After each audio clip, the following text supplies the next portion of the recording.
Please subscribe to Facetv Africa and turn the notification on. Facetv Africa, ẹ jọ̀ọ́ ẹ subscribe hete.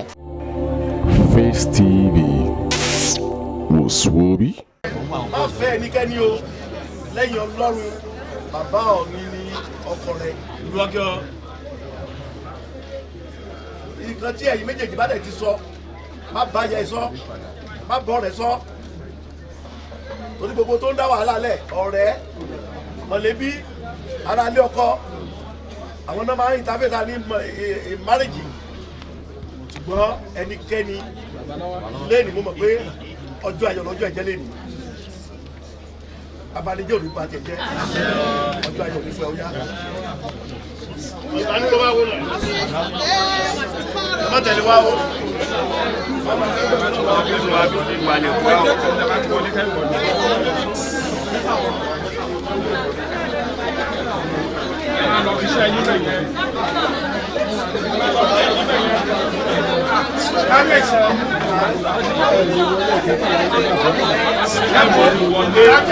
Ẹ wá lọ wọlé.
Látọ̀dọ̀ àwọn bàbá wa lọ́wọ́ àdúgbò ẹ̀jẹ̀ kí gbogbo àdàkà nítorí Ọlọ́run ẹ̀jọ̀ ẹ̀jẹ̀ dáadáa nítorí Ọlọ́run.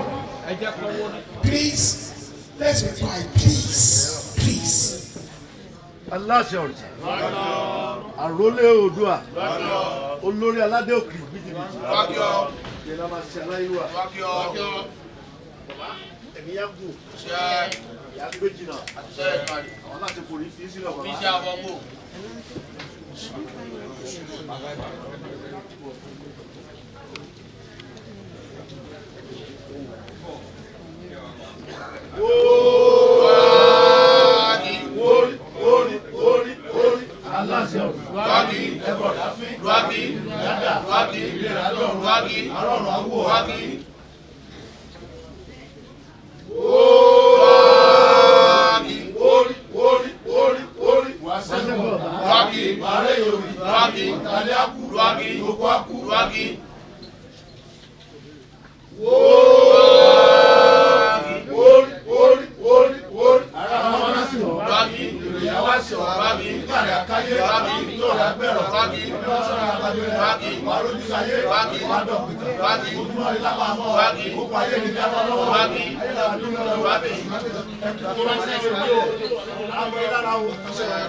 Aláṣẹ ọ̀rẹ́ àrólé Oòduà tí ọmọ ọlúmọ rẹ̀.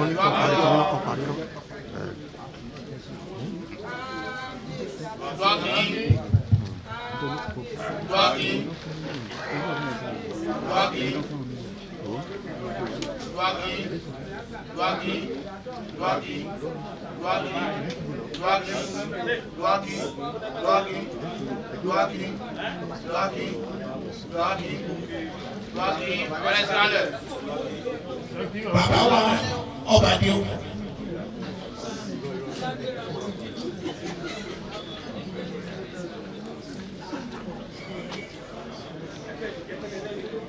Aláṣẹ ọ̀rẹ́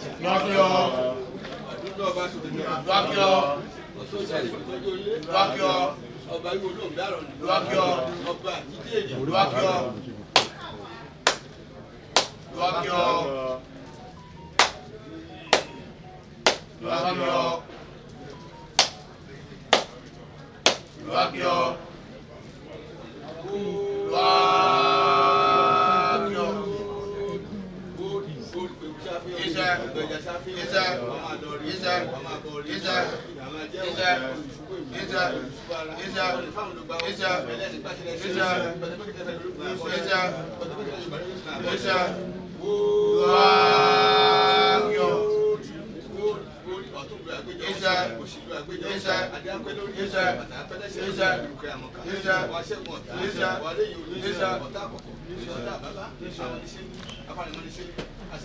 Please subscribe to Face TV Africa and turn the notification on.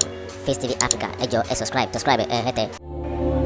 Face TV was Swoby.